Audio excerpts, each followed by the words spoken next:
Les États-Unis et l'Iran pourraient prolonger leur cessez-le-feu de 60 jours supplémentaires, tandis qu'Israël pourrait être relégué au second plan. De plus, le chaos après l'interception de la flottille de Gaza, alors que Ben Gvir provoque l'indignation et que la police espagnole frappe les militants. Voici ce que Trump a écrit sur Truth Social. Les aspects et détails finaux de l'accord sont actuellement en cours de discussion et seront annoncés prochainement. En plus de nombreux autres éléments de l'accord, le détroit d'Ormuz sera rouvert. C'est la dernière information annoncée concernant l'accord. Donc, nous avons, selon moi, quelque chose d'assez solide sur la table en ce qui concerne leur capacité à ouvrir le détroit, à permettre l'ouverture du détroit et à entamer une négociation très réelle, significative et limitée dans le temps sur les questions nucléaires.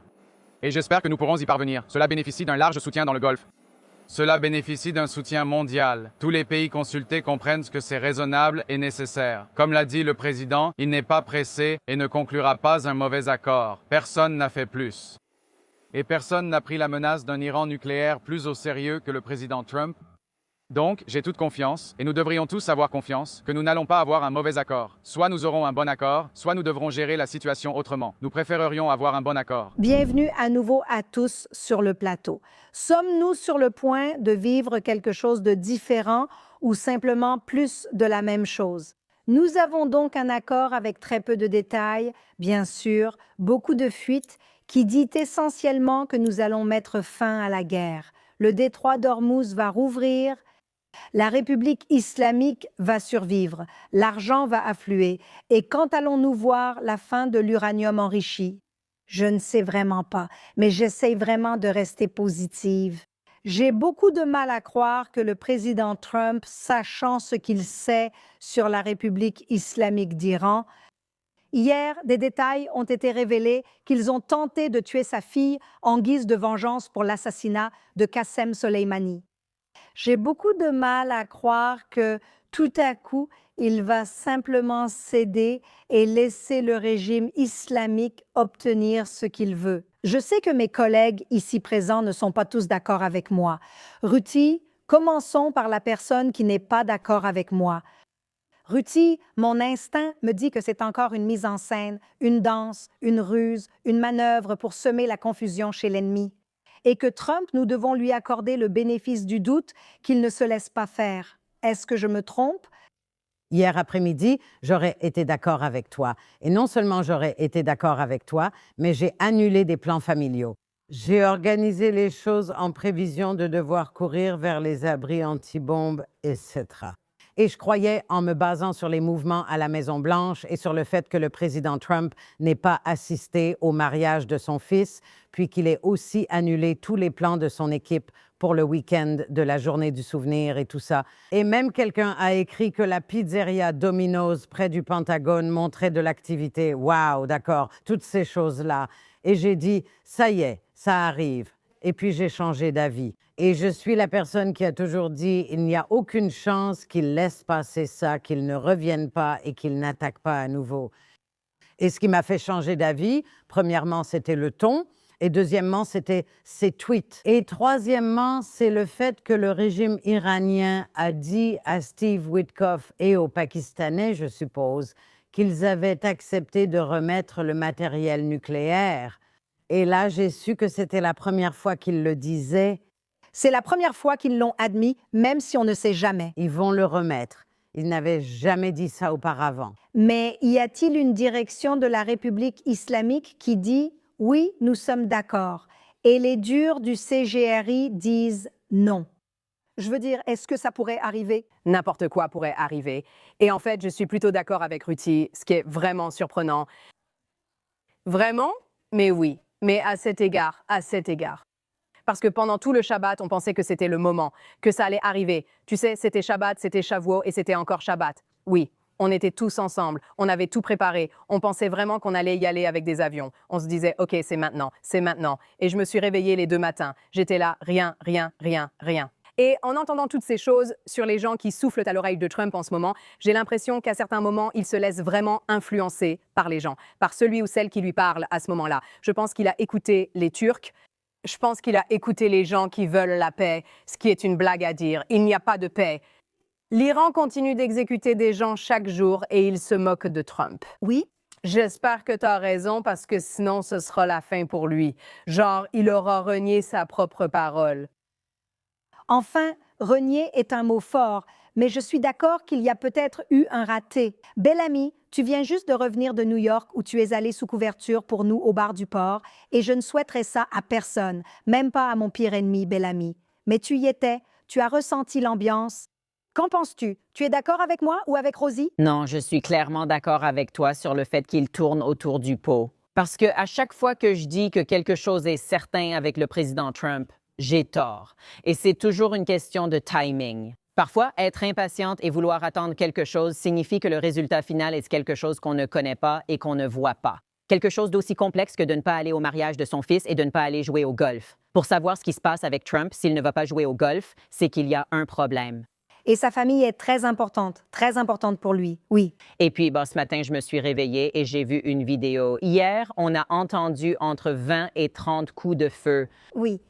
C'était encore autre chose. En plus de ce qui était arrivé à sa fille, tu sais, le fait qu'elle ait été prise pour cible, il y a toujours quelque chose. Et puis tu as l'opposition qui dit « c'est une supercherie, c'est une supercherie ». Je ne pense pas vraiment que la vie de cet homme, tu sais, le fait qu'on ait essayé de le tuer plusieurs fois, soit quelque chose qu'il prenne à la légère. Vu de l'extérieur, j'adore le fait qu'on continue d'utiliser le terme « cessez-le-feu ». Tu vois, « cessez-le-feu » ne veut rien dire. C'est un mot qui ne signifie absolument rien. Et en plus de ce qu'on veut en tirer, c'est que les gens sont épuisés. Ça fait des mois. Plusieurs Iraniens continuent d'être massacrés à ce jour. Ma question, c'est plutôt quel est l'objectif final, plutôt que quand? Pour moi, cette défaite, c'est de permettre au régime de survivre. Il n'y a pas d'autre façon de voir les choses, parce que ces gens-là, ils ne vont pas remettre l'uranium enrichi. Et même s'ils le font, ils continueront à enrichir plus d'uranium. Tout ça, c'est de la poudre aux yeux. On sait tous qu'un scorpion restera toujours un scorpion. Et je pense que Trump le sait. Maintenant, il pourrait y avoir d'autres choses en jeu. Alors, qu'est-ce qui entre en jeu? Littéralement, c'est la Coupe du Monde. Elle commence dans 2 semaines. Et c'est la première fois, si je ne me trompe pas, que ça se passe en Amérique dans toute l'histoire. Même si c'est de l'autre côté du monde, peut-être qu'ils ne veulent pas que cela se passe en arrière-plan. A. B. Le Hajj a lieu le week-end prochain. Apparemment, les Saoudiens et les Émiratis ont demandé à Trump de ne pas le faire pendant le Hajj, car cela dérange leur tradition. Et puis, il y a le 4 juillet, la célébration des 250 ans de l'indépendance américaine. Veut-il vraiment entrer là-dedans en pleine guerre? Probablement pas. Maintenant, tu mentionnes le timing. Ma question, quand cela va-t-il se produire? Car dès qu'il leur accorde un allègement des sanctions, c'est terminé. Ils recommencent à persécuter leur propre peuple. Ils recommencent à reconstruire leur capacité nucléaire, leur capacité balistique, à financer leur proxy. Ils recommencent. Mais si cette période de 60 jours n'inclut pas un allègement des sanctions ou n'inclut pas l'ouverture complète du détroit d'Ormuz, et peut-être que c'est l'accord qu'il a conclu avec la Chine. Nous ignorons si c'est l'accord conclu avec la Chine. Si cela se fait lentement et qu'il le met en place progressivement, comme ils l'ont toujours fait pour gagner du temps, et qu'il continue à les étouffer économiquement, il y a peut-être une logique dans cette folie. Est-ce que je suis trop naïve ici? Je ne sais pas. Honnêtement, encore la semaine dernière, j'aurais dit oui. Il y a une logique dans cette folie. J'ai l'impression qu'il va réussir. Il n'est pas allé aussi loin pour s'arrêter maintenant. Mais un peu comme Ruti, quelque chose a changé pour moi. J'ai l'impression qu'il recule. J'espère me tromper. Mes sources, des journalistes qui travaillent en Amérique, me disent que toi et Ruti avez raison. Que quelque chose a changé. Comme tu dis, la musique a changé. Encore une fois, comme je l'ai dit, c'est la première fois que l'Iran est impliqué et il y a plusieurs représentants sans qu'on sache qui est responsable. Oui. Nous savons une chose. Je me fiche que ce soit les gardiens de la Révolution, les Bassidji, les Mollahs ou quoi que ce soit d'autre. La seule chose qu'ils ont tous en commun, c'est le désir d'anéantir Israël et l'Amérique. Oui. C'est ce que certains disent, d'accord, trompons l'Occident jusqu'à ce qu'on puisse le faire, et les autres disent, non, on n'a même pas besoin de tromper l'Occident, on va se battre. Voilà les deux positions. Ce n'est pas qu'il y a des modérés dans ce régime qui veulent la paix. Et alors, ce que je dis depuis le début, c'est Donald Trump a nié vouloir un changement de régime, car ce n'était pas son but. se débarrasser de leurs armes nucléaires, de leurs missiles balistiques et de leurs proxys revient au même et les étrangler économiquement. Oui. Cela signifie que c'est équivalent à un changement de régime ou à la chute du régime, et alors le peuple iranien pourra descendre dans la rue. Oui, en d'autres termes, il crée les conditions pour que le peuple prenne le pouvoir. Exactement. On ne parle plus de missiles balistiques ni de groupes supplétifs. On dit qu'ils ont accepté, mais ce n'est pas vrai. Ils sont ensuite revenus. La représentante du régime iranien a dit « Non, nous n'avons jamais accepté. Nous avons accepté qu'après 60 jours, nous discuterions du nucléaire. » Encore une fois, Ruti, ils l'ont déjà fait. C'est pourquoi je reste optimiste. On a déjà été dans cette situation, proche d'un accord. On s'inquiète tous et on se demande ce que Trump fera. Et puis, boum, il passe à l'attaque. Et tu dis ça, que les Iraniens ont déjà dit qu'ils ne remettraient pas l'uranium enrichi, ce qui veut dire qu'ils recommencent à humilier Trump ou à le décrédibiliser ou à le pousser à dire quelque chose qu'ils vont ensuite contredire. Ce n'est sûrement pas la voie vers un accord. Eh bien, mais tu viens de dire, je vais te laisser en parler, mais laisse-moi juste dire une chose. Tu as mentionné la Coupe du Monde, le Hajj et le 250e anniversaire. Et puis, bien sûr, il y a les élections de mi-mandat en novembre. Oui, je veux dire, Il y a toujours quelque chose, il y a toujours quelque chose. Et tout ce que tu as mentionné et l'humilier, ça se passait déjà. Et on a trop attendu. Et oui, ils étaient étranglés. Mais tu sais quoi? Ils tenaient toujours bon. oui, c'est ça. Donc, tu sais, et le peuple iranien était toujours en danger et des Iraniens sont exécutés chaque jour. Et donc, d'une certaine manière, qu'est-ce qui a changé? Oui, ils sont affamés. Et alors, le peuple est affamé. Oui. Sérieusement? Tu prétends que les familles des gardiens de la Révolution sont affamées? Non, ils sont tous en Suisse à profiter de la vie. Nous devons aussi nous rappeler qu'il s'agit de Donald Trump. Nous devons aussi garder à l'esprit son ego. C'est son héritage. C'est ce que je dis. C'est son héritage. Donc, il n'y a aucune chance qu'il ne gagne pas à la fin. Je ne sais pas combien de temps ça va prendre, mais il ne peut pas rester là sans rien faire et finir à la 2e place. Un autre Obama. S'il y a bien quelque chose qu'il ne veut surtout pas être, c'est Obama avec le JCPOA. Il ne veut pas ça, il ne peut pas se le permettre. Et il a le luxe de ne pas avoir à se présenter de nouveau à la présidence. C'est ce que je dis, mesdames. À quoi tout cela a-t-il servi? Pourquoi tout ça? À ce stade? Et sérieusement, pendant des années et des années, pourquoi tout ça? Bien avant sa candidature à la présidence, il affirmait déjà qu'il serait ainsi. C'est comme écouter un garçon dire « Je vais prouver à tous qui je suis, quoi qu'il arrive ». Et puis, il faut aussi se rappeler que c'est aussi un homme d'affaires. Donc, il fera tout ce qu'il faut pour sortir gagnant, quel qu'en soit le prix. Oui, je suis d'accord avec ça. Maintenant, encore une question avant de changer de sujet. Est-ce qu'Israël a été mis à l'écart de ces négociations? Je suis inquiète. Le gouvernement est resté très silencieux. Oui, vraiment silencieux. Donc, quand bébé se tait, c'est qu'il se passe quelque chose d'important Exactement. ou parce qu'il n'a pas de carte à jouer. Oui, d'accord. Tout ce que je peux te dire, c'est ceci. Trump a fait énormément de pression sur Herzog, allant même jusqu'à être vraiment inapproprié pour que Herzog accorde la grâce à Bibi. Et Herzog est du genre « Je ne vais pas faire ça, ce n'est pas comme ça que les choses fonctionnent, il faut passer par les bons canaux. » Et je connais assez Trump pour savoir qu'il pense que les gens qui ne finissent pas gagnants sont des perdants. Alors, je me demande s'il a changé d'avis sur Bibi lui-même en se disant « Tu sais quoi, même ses propres gens ne le soutiennent pas. Il n'arrive pas à obtenir une grâce. Je ne sais pas si c'est le bon gars sur qui miser toutes mes cartes. Je me pose la question. » Eh bien, tu sais ce qu'il a dit la semaine dernière? Il a dit « Je suis tellement populaire en Israël que quand j'aurai fini ici, j'irai me présenter là-bas et je serai Premier ministre. » Il a dit qu'ils éliraient à l'automne. Il a dit qu'ils éliraient. Excuse-moi, Bibi pourrait en dire autant sur l'Amérique. Je sais, ils vont adorer. Ruti, tu as travaillé avec le Premier ministre. Qu'est-ce que tu crois qu'il se passe? Oui, eh bien, vraiment, je pense même que je suis meilleure pour analyser Trump. Mais je vais dire une chose, tu as raison. Quand Bibi se tait, ça veut dire quelque chose. Et dans ce cas, ce que je pense que ça veut dire, c'est qu'il n'ose pas, à juste titre, je suppose, s'exprimer publiquement pour attaquer quoi que ce soit, n'importe quel accord qui est sur la table. Parce que contrairement au JCPOA, ici, il ne peut pas le faire, donc il reste silencieux. Mais je ne pense pas du tout que Trump le mette de côté. Je pense qu'il a été en contact avec lui à chaque étape. Je suis d'accord. Et la seule chose positive dans le fait de ne pas impliquer Israël, c'est qu'Israël n'est même pas mentionné dans ces négociations, car il s'agit d'un accord entre les États-Unis et l'Iran. et moins Israël est mentionné dans ce contexte, Ouli, peut-être, excuse-moi Ouli, peut-être que c'est mieux, parce que de toute façon, tous ces gens anti-Israël l'accusent déjà d'être manipulé par Netanyahou. Donc ça, je n'y accorde pas trop d'importance. Ce n'est peut-être pas dit, mais que va-t-il arriver au Liban? Pendant ce temps, nos gars meurent chaque jour sous des drones à 50 $ utilisés par le Hezbollah contre nous. Il y a un cessez-le-feu, ce qui est une blague. Si le régime islamique ne dit pas au Hezbollah de cesser le feu, c'est parce que toute leur raison d'être est de détruire Israël. Que va-t-il se passer au Liban? Je ne sais pas. Je ne vois pas comment cela s'intègre dans notre propre guerre, une guerre cinétique à notre frontière nord.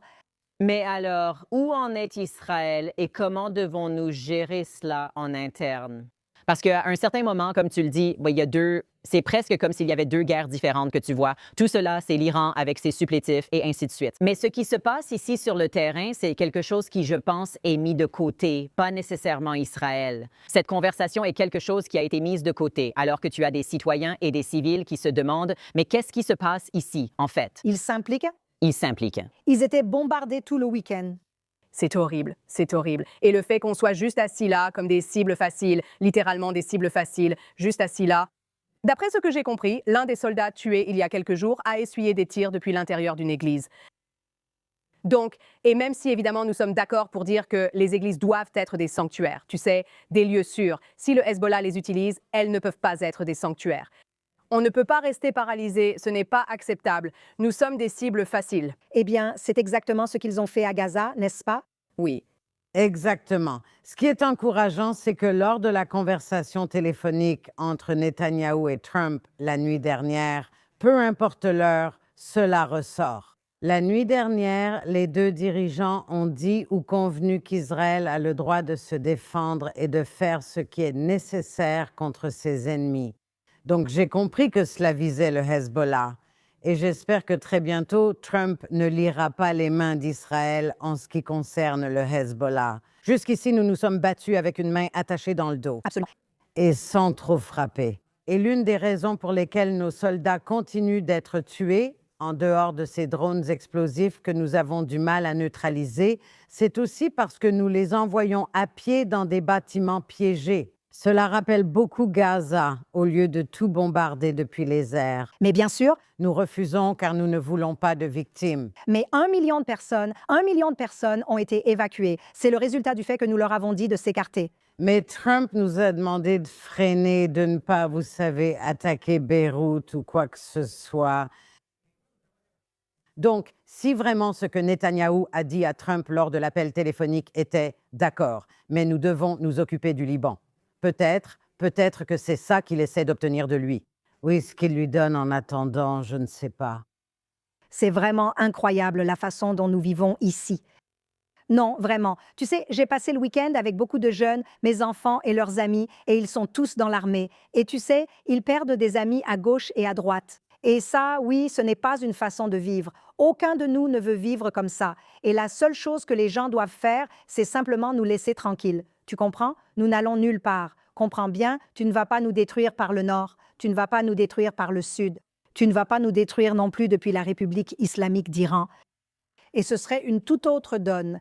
Et je pense que ce que la plupart des gens ne réalisent pas, ils voient cela comme un problème local, c'est que la civilisation est dans une guerre beaucoup plus large. Nous sommes dans une guerre plus large contre les forces du mal djihadiste islamique.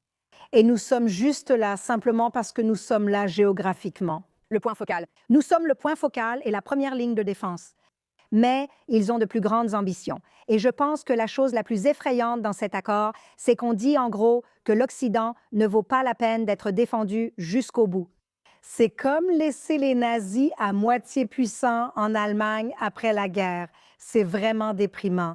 Mais sur ce point, je veux rester optimiste parce qu'on ne sait jamais ce qui peut arriver. En 24 heures, tout le Moyen-Orient peut basculer. En 48 heures, une semaine, 60 jours, c'est très, très long. Et je me demande, 60 jours nous amènent après le 4 juillet, ça nous amène à la fin juillet. Alors peut-être que le plan est de partir en guerre une fois que tout cela sera terminé. Qui sait?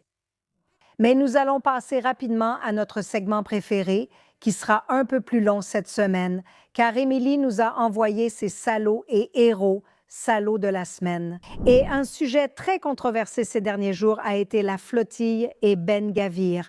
Et en parlant de salaud, voici Émilie Schrader avec son salaud de la semaine. Je suis sûre qu'à présent, presque tout le monde a vu cette horrible vidéo d'Itamar Ben-Gvir en train de harceler les militants de la flottille qui ont essayé d'entrer à Gaza. Je veux dire, ce sont des idiots complets. Mais vous savez, pour reprendre ce que pratiquement tout le monde en Israël a dit, du Premier ministre à la personne lambda dans la rue, c'est méprisable. Ce comportement ne nous représente pas. Ce ne sont pas nos valeurs. Ce n'est même pas ce que disent nos lois. Ce n'est pas ainsi que nous nous comportons. Et je trouve que c'est incroyablement déplacé de la part de quelqu'un qui est censé représenter le pays de se comporter ainsi.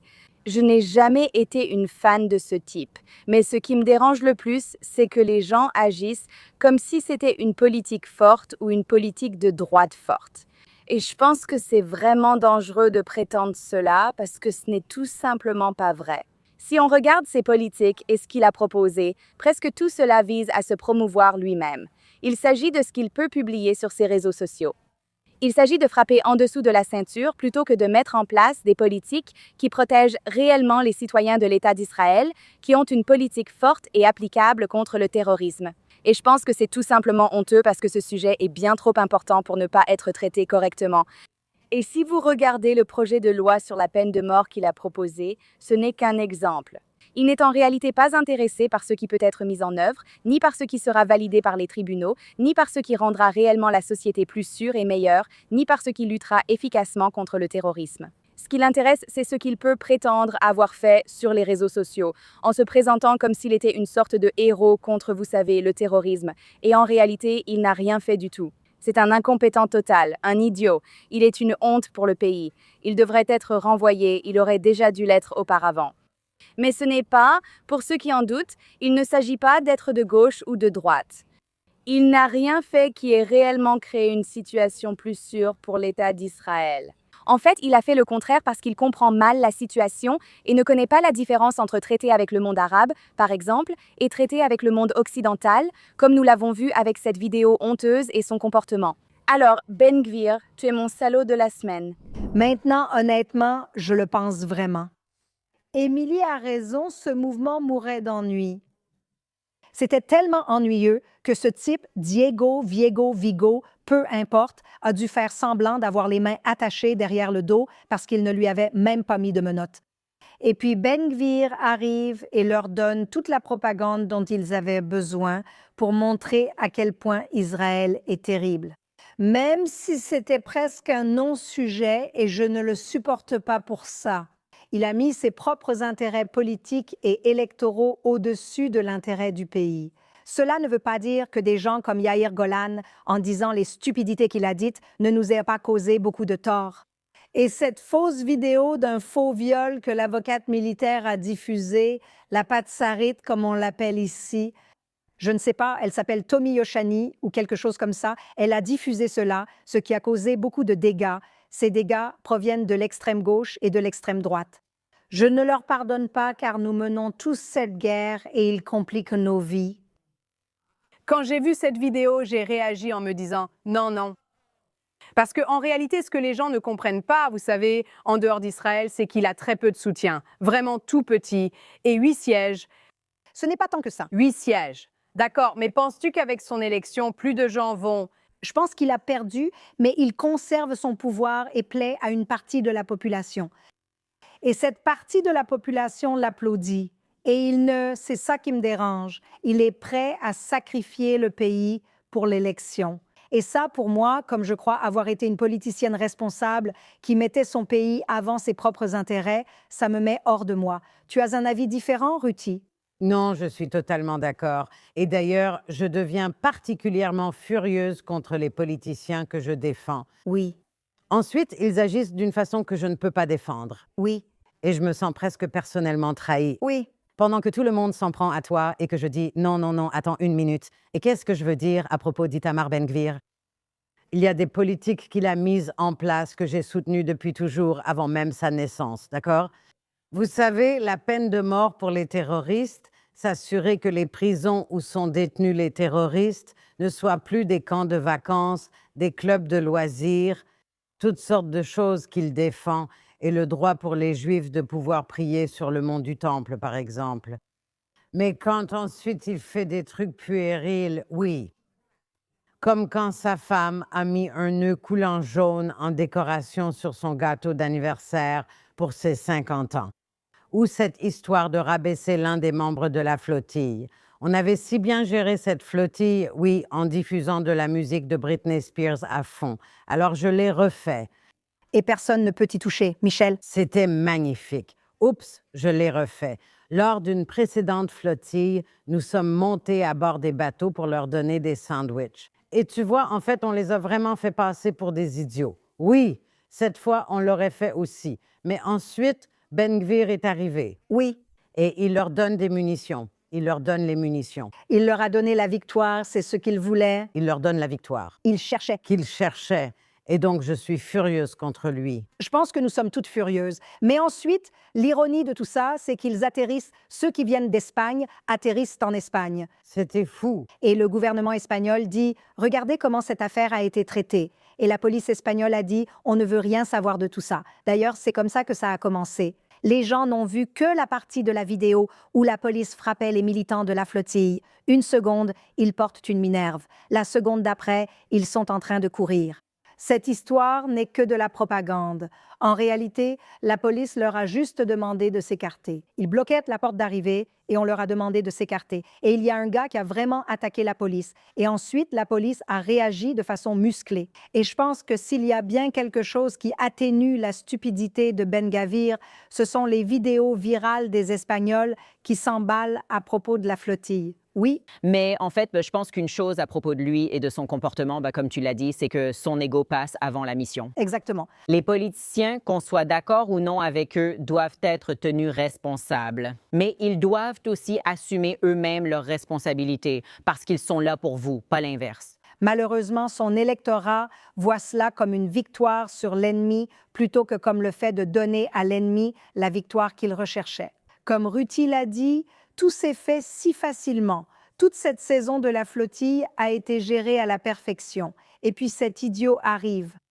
Je ne peux pas. J'ai vu quelque chose d'incroyable, mais j'ignore si c'était sur la chaîne 10. C'était en gros il y a environ 7-9 ans. Ça suivait une femme occidentale, je crois qu'elle était néerlandaise ou allemande, qui a infiltré l'ISP, qui était la Solidarité pour la Palestine ou quelque chose comme ça. Et ils ne se soucient pas des Palestiniens, on le sait déjà. Mais pourquoi viennent-ils à Hébron? Parce que tout leur programme, c'est le chaos, c'est faire tomber l'Occident. Le meilleur endroit pour ça, c'est ici, où l'Occident combat vraiment le chaos, non? Alors elles s'infiltrent. Ils disent que peu importe ce que font les Palestiniens, il ne faut jamais dire du mal d'eux. Peu importe s'ils commettent des actes terroristes, il ne faut jamais dire du mal. Ils sont toujours en train de résister. Ils résistent toujours. Comme elle a reçu, et tu pouvais les regarder, les entendre, lui donner ses instructions très précises. Et c'est incroyable à regarder. Il faut absolument le voir. Incroyable. Mais C'est incroyable. Mais c'est exactement la flottille, n'est-ce pas? Il ne s'agit pas de Gaza. Non. ils n'y arrivent pas. C'est ça. Ils n'ont même pas franchi l'espace aérien. Celui-ci n'a même pas fait semblant. Ils n'ont même pas. Mais il s'agit de...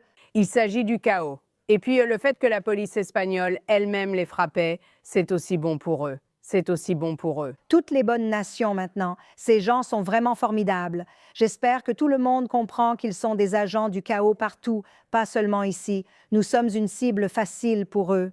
Passons à autre chose, loin de tous les idiots impliqués.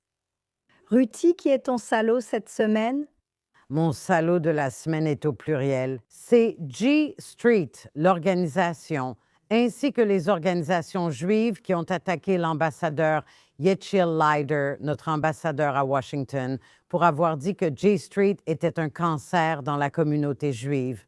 Et il a dit cela parce que J Street vote contre Israël de toutes les manières possibles et fait sérieusement partie du mouvement de boycott, désinvestissement et sanctions. Oui, Ils veulent empêcher la vente de batteries de missiles du dôme de fer et tout le reste. Eux, et ils l'ont toujours dit, le chef de J Street est en fait le fils d'un Israélien et c'est une longue histoire. Mais en fait, le fils d'un Israélien de droite qui a quitté Israël à cause d'une dispute avec Ben Gourion qui était trop à gauche pour lui. Quoi qu'il en soit, son fils Jérémy Ben-Ami a toujours affirmé « Nous sommes une organisation juive pro-Israël ». Mais franchement, être anti-Israël, c'est devenu le nouveau pro-Israël. Voilà où ils en sont. Mais la raison pour laquelle Yehiel Leider, l'ambassadeur, a dit cela, c'était à cause de ça. Ils sapent, ils se disent, il a dit, s'ils s'étaient appelés pro-palestiniens, je n'aurais pas dit ça parce qu'ils auraient été honnêtes. Et j'ai rencontré des groupes pro-palestiniens, mais ne me dis pas que tu es Pro-Israël. et les organisations juives qui se sont opposées à ce qu'il a dit, bien sûr, des organisations juives d'extrême gauche, radicales. Donc ce sont mes salauds. Et je défends Yehiel Leider pour ce qu'il a dit. Je suis d'accord et défends aussi Yehiel Leider, il a raison. Ils disent avoir eu une dispute sur Twitter avec quelqu'un. Non, ils ont juste une autre vision de ce qui est bon pour Israël. Qu'est-ce qui est bon pour Israël? Ce n'est même pas, on ne parle même pas d'aide militaire. On parle de choses que nous avons achetées, oui. Ce qui veut dire qu'ils sont en faveur du boycott du seul État juif au monde. Ne me dis pas que tu es sioniste. Tu es au mieux un post-sioniste ou au pire un anti-sioniste. Dans tous les cas, vous êtes vraiment des salauds et nous soutenons Yehiel Leider. Tous les autres peuvent aller se faire voir. Bien joué. Non, ça suffit. Allez, non. C'est vrai. Shohana. En fait, j'ai 2 enfoirés, mais ils sont très liés. L'une est barista. Je pense qu'elle a 19 ans, ce qui, d'ailleurs, en tant que maman, est vraiment terrifiant. À 19 ans, elle dessine une croix gammée sur une tasse de café qu'elle sert à un couple juif à Londres. Quoi? À quel point faut-il être dérangé pour, sur son lieu de travail, repérer un couple juif âgé et avoir le culot de dessiner une croix gammée dans leur café? Qu'est-ce que ça dit sur la mentalité ambiante et sur le fait de ne même pas s'inquiéter d'être viré? Attends, qu'est-ce que ça dit sur le fait de ne pas craindre d'être viré? Allons en Californie. C'est là que ce type odieux commence à crier sur un couple israélien qui s'enregistre dans l'hôtel où il travaille. Et il leur lance « Palestine libre ». Et puis eux, ils disent « Quoi ?» Et lui, il répond « Tout ce que j'ai dit, c'est libérer la Palestine. Je vois ce que vous voulez dire. Ne vous énervez pas contre moi. » Et eux, ils disent « Quoi ?» Et lui, il demande « Est-ce que vous êtes un tueur de bébés ou avez-vous servi dans les FDI? Vous pouvez regarder. » Êtes-vous sioniste? Dites au revoir. Au revoir, êtes-vous un tueur de bébés? Avez-vous servi dans les FDI? Avez-vous servi dans les FDI? Ton mini-jeu, ton mon-jeu, otage du jeu. Il n'a pas peur d'être licencié. C'est le plan.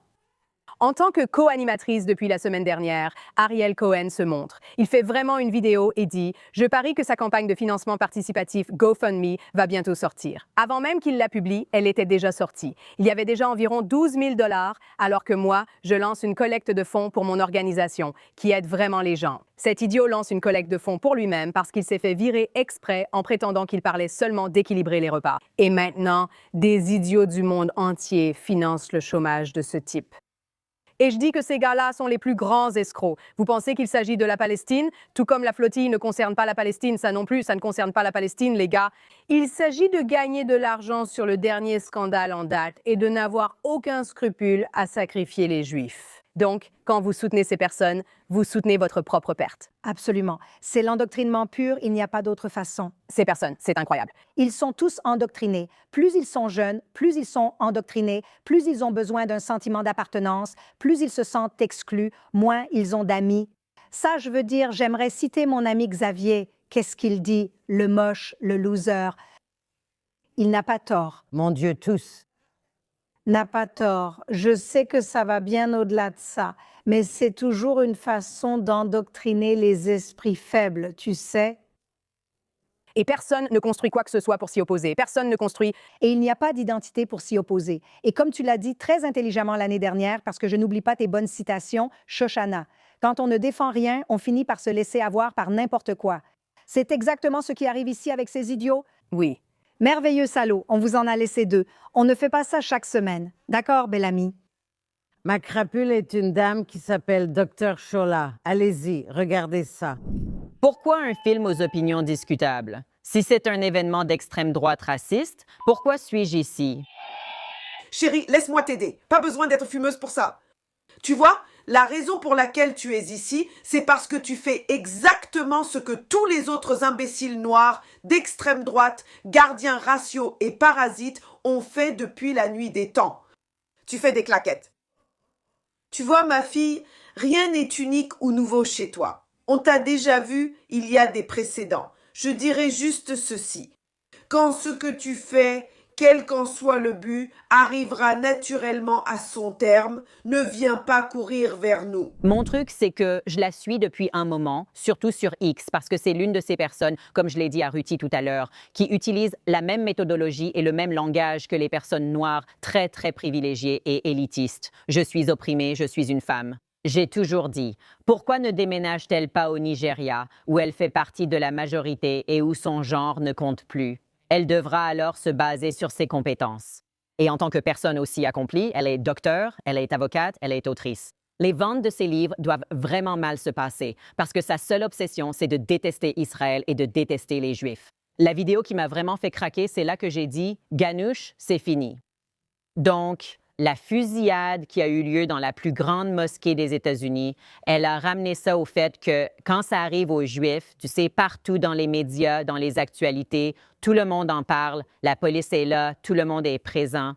Et puis toute l'histoire, je me disais, où veux-tu en venir avec ça? Quel est ton but final? Parce qu'au fond, je sais que tu détestes les Juifs. Commençons par là. Tu détestes les Juifs et tu détestes Israël. Mais comment peux-tu faire de ça toute ton identité alors que tu es censé être éduqué et maintenant tu parles constamment de combien tu détestes Israël et combien tu détestes la Palestine? Quand c'était un homme juif blanc, c'était immédiatement une attaque antisémite, une montée de l'antisémitisme. C'était tout de suite une crise nationale. Je te jure, si jamais ils viennent dire maintenant que ces deux terroristes étaient malades mentaux, je vais crier. Vous ignorez la maladie mentale d'un homme noir qui a commis un crime au couteau contre des juifs et des musulmans. Vous l'avez qualifié de ce qu'elle n'était pas, une crise nationale. Mais ici, c'est un suspect, c'est pareil. Alors que nous pouvons tous voir que les musulmans ont été spécifiquement ciblés par ces deux terroristes. Que Dieu s'occupe de vous. Pourquoi donc censurez-vous les personnes juives ? Pourquoi mettez-vous les personnes juives au cœur de la douleur des musulmans ? Les médias comme vous ne parlent jamais des peurs de la communauté musulmane ou de ce qu'elle traverse lorsque, par exemple, les juifs sont attaqués. Sauf pour en accuser les musulmans. Tout en mangeant votre pastèque sans pépins, qui ne vient pas de Palestine, elle vient d'Israël.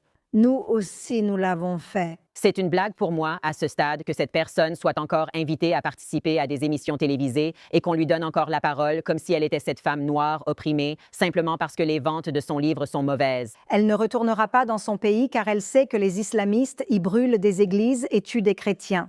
Elle n'y survivrait pas. Tu n'y survivras pas. Quel hypocrite. Mais pourquoi ne peux-tu pas assumer qui tu es et tes réussites? Parce qu'avant, c'était dans les émissions du matin, tu sais, les émissions du matin et tout ça. Je suis une femme noire et c'est le sujet de mon livre, qualifié de crime selon ta référence. Continuons. Les ventes du livre ne vont pas si mal. Je ne peux pas vraiment écrire quoi que ce soit d'autre parce que c'est le sujet principal. Je ne serais pas surprise si elle commence à écrire que son soutien à la Palestine est vraiment ce qui la libère dans son quartier très, très huppé et riche à Londres. C'est une arnaque. Comme tu l'as dit, c'est une escroquerie, non? 100%. Que tu sois quelqu'un qui a fait un truc du genre croix gammée ou que tu sois quelqu'un qui profite de l'arnaque en ce moment, tout le monde tombe dans le panneau.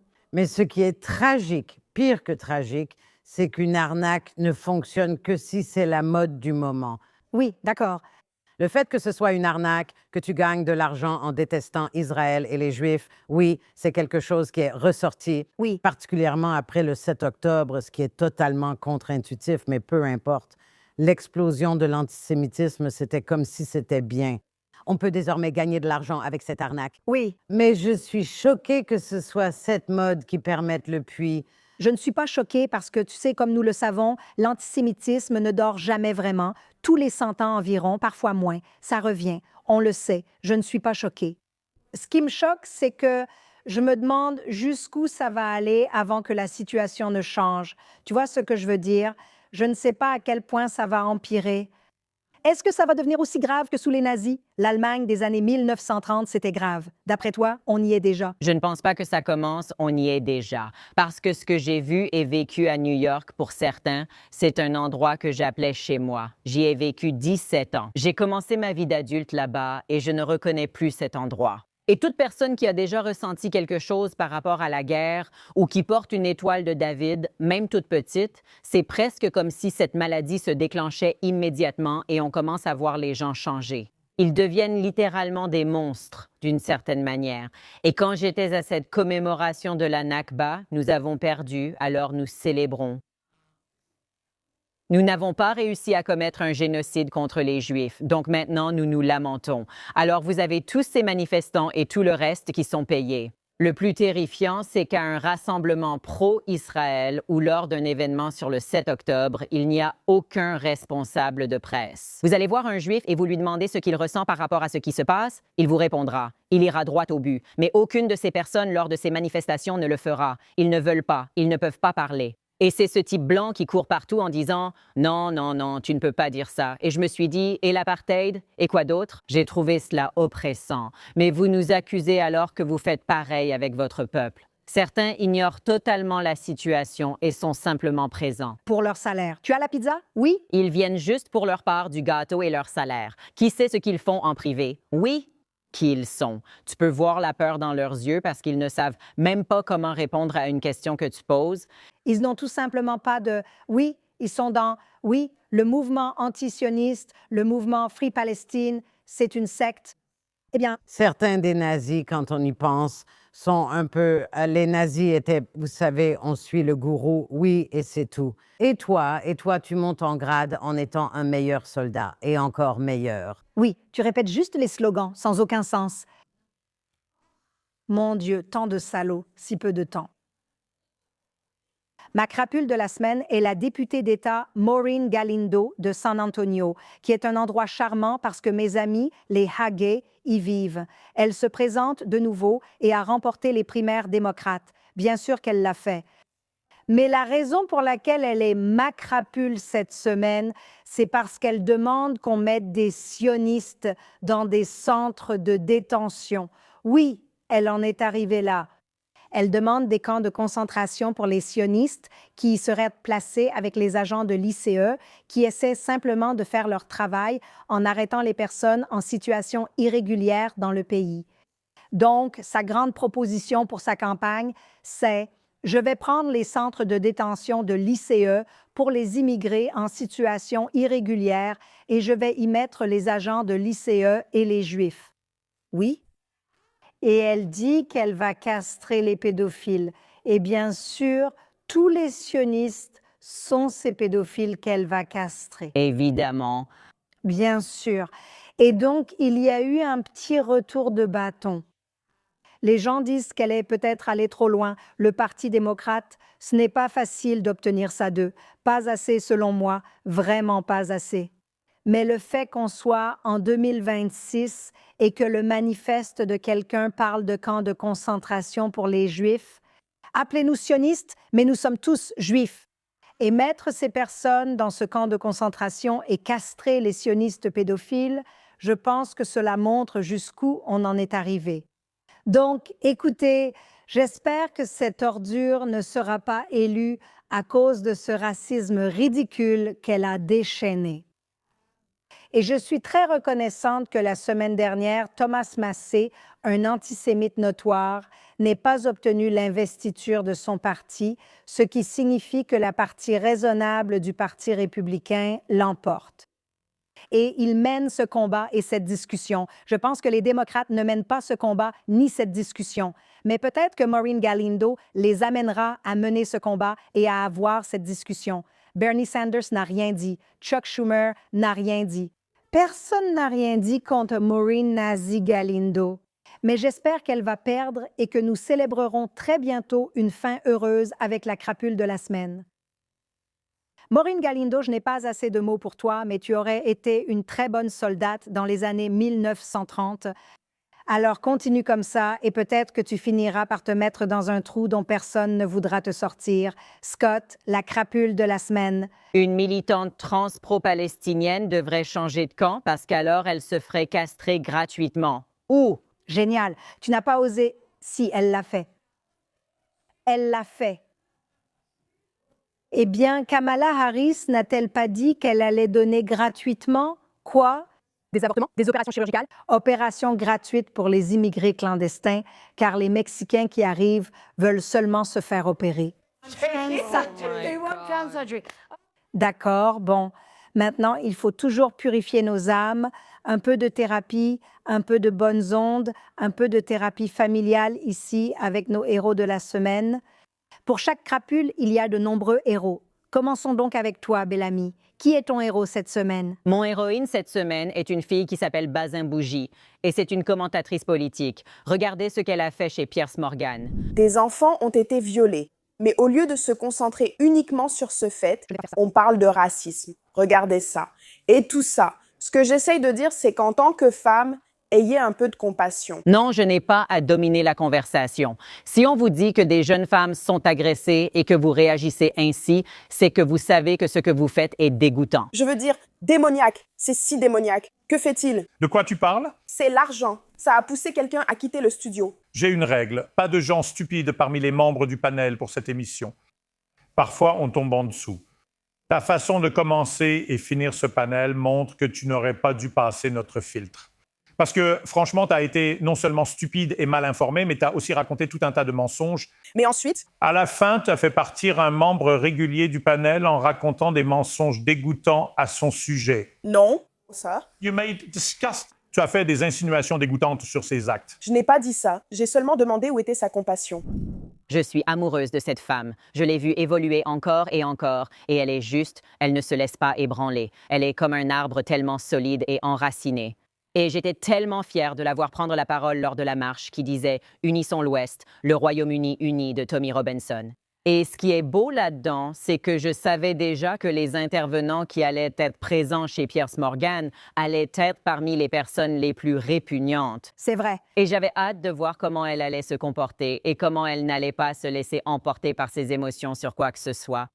Et elle l'a fait tellement bien que Piers Morgan écumait de rage. Il a vraiment montré tout ce qui se passait dans sa tête. Et puis, le lendemain, elle a continué en disant « Voilà ce qui s'est réellement passé. Je suis arrivée, il ne m'a pas dit bonjour, et ensuite, il a dit « Je m'appelle Bazin Bouge. » Genre « Mais c'est quoi ça? Quel est ton nom? » Il n'a cessé de rabaisser son équipe tout le temps. Et puis, tout à coup, il essaie de la ridiculiser. L'une des autres panélistes a même fini par partir. Elle a quitté le plateau et elle a dit « Tout ce que tu avais à dire, c'était, tu sais, j'ai des sentiments et je me sens mal à propos du viol et de tout ce qui s'est passé avec les gangs de violeurs aux mains des clandestins dans ce pays. » J'ai l'impression que tout ce qu'elle avait à dire, c'était « Tu n'as pas besoin d'être d'accord ou pas d'accord avec moi. Tout ce que tu as à dire, c'est « J'ai de la compassion. » Et elle n'arrêtait pas de s'acharner sur cette femme. Elle lui a demandé « As-tu de la compassion? » Tu as vu pendant qu'elle et lui parlaient, puis Pierce est intervenu. Elle a dit que c'était tout ce qu'elle avait à dire, puis mentionné qu'une panéliste était partie. L'autre a répondu qu'elle était partie d'elle-même, pas poussée. Eh bien, je t'aime. Elle était fantastique. Et c'est intéressant. Elle est partie quand Bazin Bougie lui a dit « Eh bien, comment te sentirais-tu si ta fille,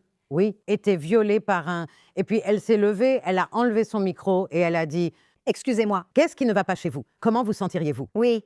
Exactement.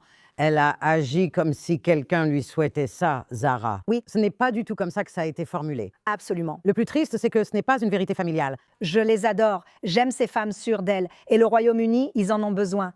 Et le fait que, tu sais, pour eux, elle est une offense, un peu comme toi, parce que Dieu nous en préserve, tu devrais, tu sais, soutenir ton pays et être patriote et être une femme de couleur. Ça, ce n'est pas possible. Non, non, ça, ce n'est pas possible. Tu sais, elle leur tient tête, reste calme et sûre d'elle. Je l'adore et la regarde sur GB News depuis un moment. Elle est vraiment douée. Oui, une héroïne fantastique. Merci, Bellamy. Shoshana. D'accord. Mes héros sont sans doute liés à mon ressenti comme Ruti. Que se passe-t-il? Va-t-on être abandonné? En réalité, ce n'est pas à propos de nous. Je ressens surtout de la peine pour le peuple iranien.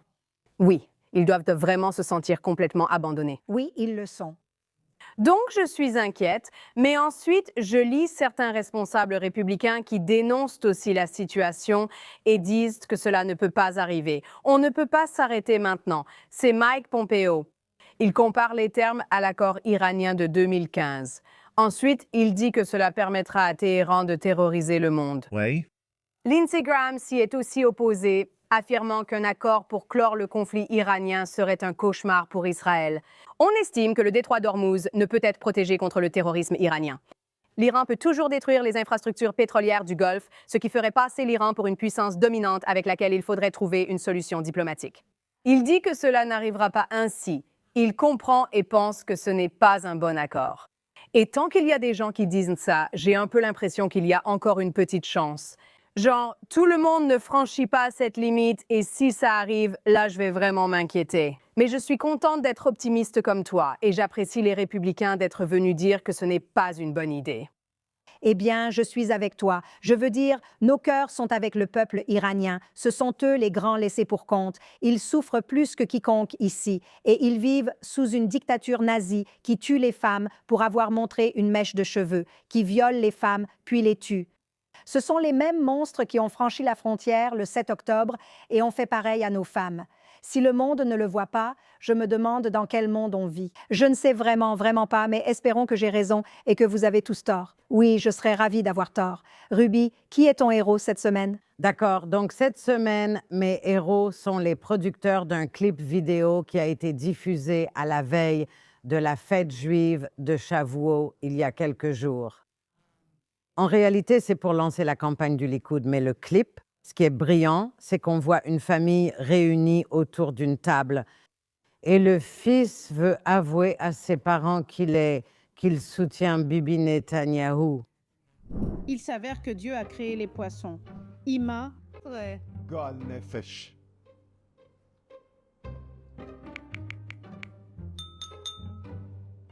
Papa, je veux vous dire quelque chose. Tu dis ma, mais tu lui racontes tout à sa mère. Écoute ce qu'il a dit. toujours à plaisanter à mon âge.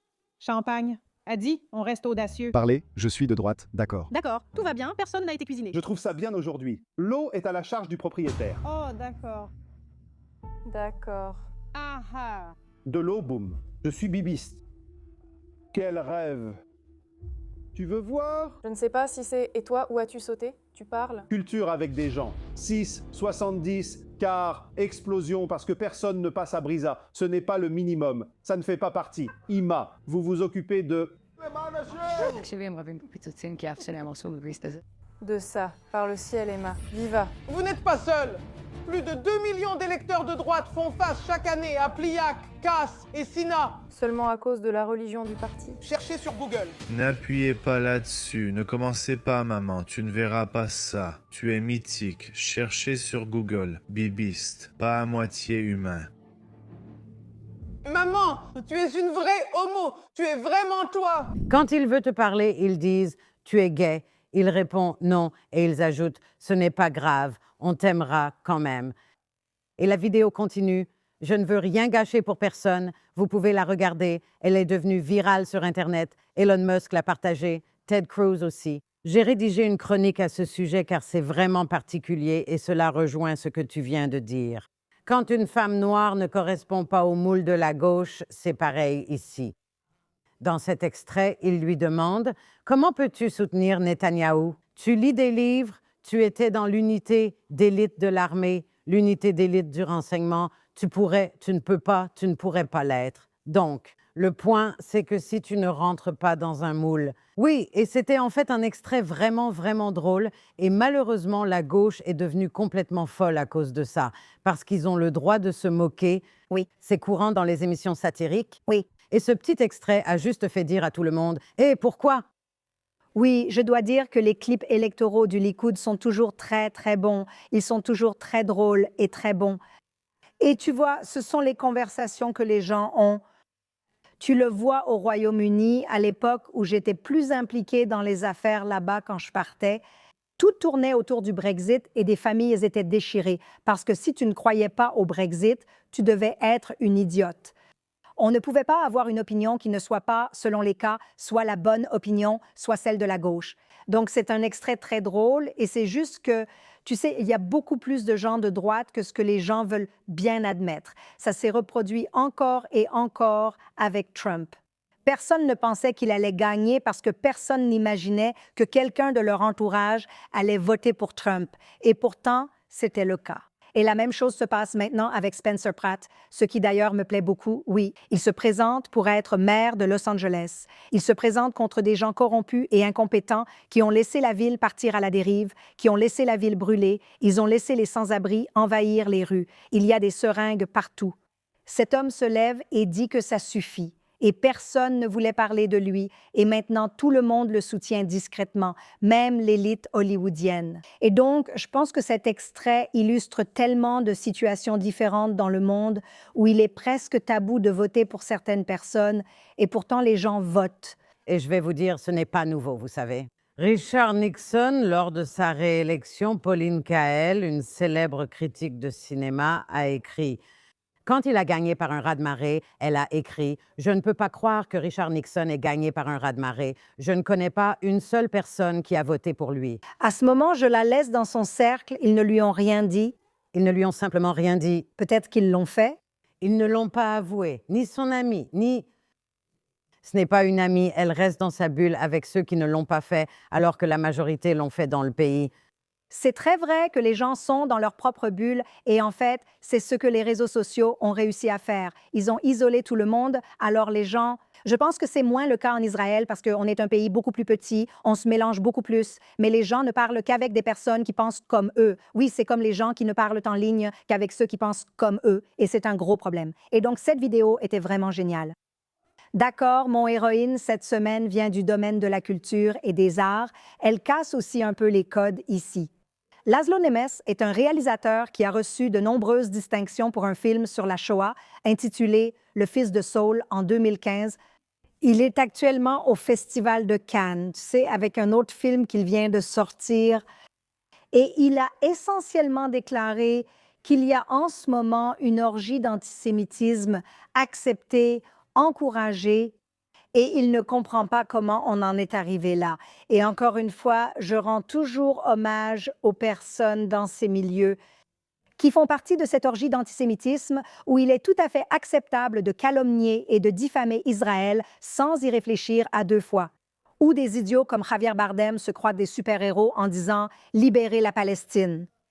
Et puis vous avez une courageuse réalisatrice hongroise qui dit « Où vivons-nous en ce moment ?» C'est une orgie d'antisémitisme.